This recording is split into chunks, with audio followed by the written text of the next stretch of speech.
মাছ কেনার জন্য বাজারে একটু সকাল সকালই যেতে হয়, তাহলে টাটকা টাটকা মাছ পাওয়া যায়। আজকে মাছ কেনার জন্য গিয়ে মাছগুলো কিনে নিয়ে আসা হচ্ছে। বাটা মাছ, পুঁটি মাছ আর বড় একটা বোয়াল মাছ কিনে নিয়ে আসা হয়েছে। মাছগুলো খুবই সুন্দর ছিল, মাছগুলো বেশ টাটকা ছিল আর বোয়াল মাছটা বেশ অনেক বড়ই ছিল। আমি আজকে বোয়াল মাছের মাথাটাই আগে ঘন্ট করব, বাদবাকি মাছ আমি ফ্রিজে রেখে দেব, পরে আস্তে আস্তে রান্না করব। বোয়াল মাছ রান্না করার জন্য আমি আলুগুলো সিদ্ধ করে নিয়েছি, বেগুনগুলো কুটে নিয়েছি, পেঁয়াজ কাঁচামরিচ কুটে নিয়েছি, মাথাটা ভালো করে পরিষ্কার করে নিয়েছি।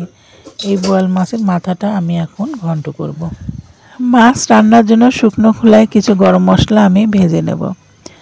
চুলার উপরে তেল দিয়ে দেবো। তেলটা গরম হয়ে গেলে পেঁয়াজ কাঁচামরিচ একসঙ্গে করে দিয়ে নেড়ে চেড়ে পেঁয়াজ কাঁচামরিচটা গোলাপি করে ভেজে নেব।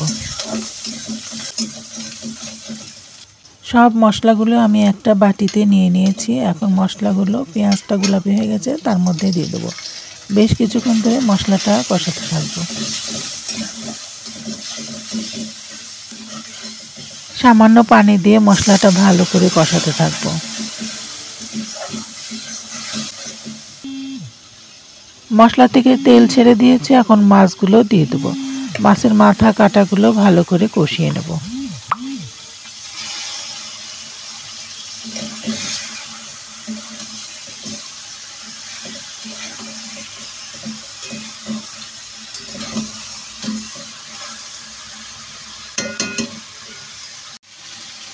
মাছটাও কষানো হয়ে গেছে, সামান্য পানি দিয়ে দেবো। একটুখানি নেড়ে চেড়ে গায়ের থেকে মশলা যখন সরে যাবে আমি মাছগুলো তখন উঠিয়ে নেব।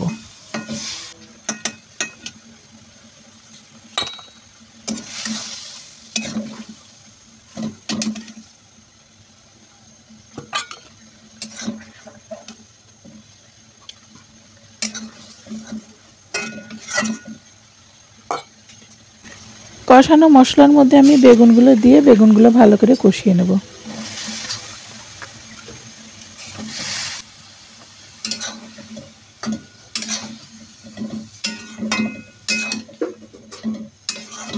এখন তরকারিগুলো কিছুক্ষণের জন্য ঢাকনা দিয়ে ঢেকে আমি সিদ্ধ করে নেব। ঢেকে দেওয়াতে তরকারি থেকে পানি ছেড়ে দিয়েছে। এখন আমি সেগুলো শুকিয়ে এর মধ্যে আলু দিয়ে দেব। আলু দিয়ে বেশ কিছুক্ষণ আলুগুলো কষিয়ে নেব। আলু আর বেগুন যাতে মজে যায় সেজন্য আমি কিছুক্ষণ ঢাকনা দিয়ে ঢেকে তরকারিগুলো রান্না করে নেব।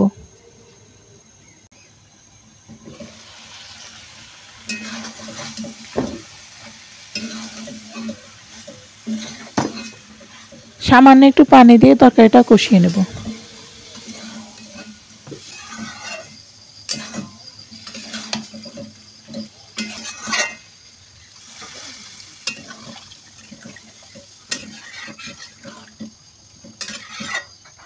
কষানো মাছের মাথাগুলো আমি উঠিয়ে রেখেছিলাম, এখন তরকারির মধ্যে মাথাগুলো দিয়ে দেবো।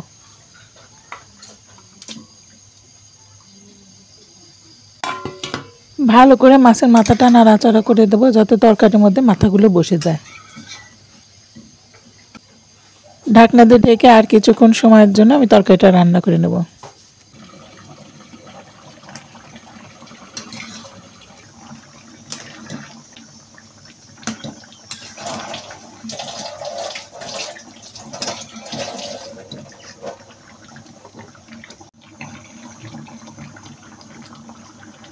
রান্নার পরে তরকারিটা আবার তেলে দিতে হবে। এই তেলে দেওয়াটাই তরকারির মজা। আমি এখন আরেকটা কড়াই নিয়ে নেব, চুলার উপর বসিয়ে দেব। কড়াইটা গরম করে আমি তেল দিয়ে দেব। তেলটা গরম হয়ে গেলে কিছু রসুন আর পেঁয়াজ কুচি আমি তেলের উপর দিয়ে দেবো। কিছুক্ষণ নেড়ে চেড়ে হালকা গোলাপি করে ভেজে নেব।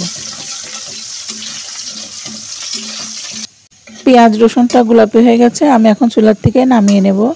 এখন চুলায় আমি তরকারির কড়াইটা দিয়ে দেবো। ভেজে রাখা পেঁয়াজ রসুন দিয়ে তরকারিটা আমি এখন ফোড়ন দিয়ে নেব। এই ফোড়ন দেওয়াতে তরকারির স্বাদ দ্বিগুণ বেড়ে যায়। এই ফোড়ন দেওয়াতে খুব স্বাদ। আগেকার দিনে নানি দাদিরা যখন তরকারি রান্না করতো এভাবে তরকারিতে ফোড়ন দিত। মাছ মাংস সব কিছুতেই ফোড়ন দিয়ে রান্না করতো। তাদের রান্না খুব স্বাদ ছিল। এখন আমরা শর্ট টাইমে রান্না করি, এখন আমাদের তরকারি সেভাবে স্বাদ লাগে না। আমরা বলি আগেকার মানুষের রান্না কত স্বাদ ছিল। আপনারা এভাবে রান্না করে খেয়ে দেখবেন, তরকারিটা খুব মজা হবে। আগেকার মানুষের রান্নার স্বাদটা আপনারা অবশ্যই পাবেন আপনারা যদি এভাবে রান্না করেন। আমার বোয়াল মাছের মাথা ঘন্টটা প্রায় হয়ে গেছে, আমি এখন নামিয়ে নেব। এর আগে আমি জিরা ভাজা দিয়ে দিয়েছি। এখন আমি বেশিক্ষণ রান্না করব না, আমি নামিয়ে নেব। বন্ধুরা, আমার রান্নাটা কেমন হয়েছে আপনারা অবশ্যই কমেন্ট করে জানাবেন। আমার প্রতিদিনের রান্নার মধ্যে আমি যা থাকে আমি তাই রান্না করি, সেটাই রান্না করে আমি ভিডিও দিই। আমার রান্না যদি ভালো লাগে অবশ্যই লাইক কমেন্ট শেয়ার করে আমার পাশেই থাকবেন। বন্ধুরা, আবার আসবো নতুন কোনো ভিডিও নিয়ে। ততক্ষণ আপনারা ভালো থাকবেন, সুস্থ থাকবেন, আমার জন্য দোয়া করবেন। আসসালামু আলাইকুম।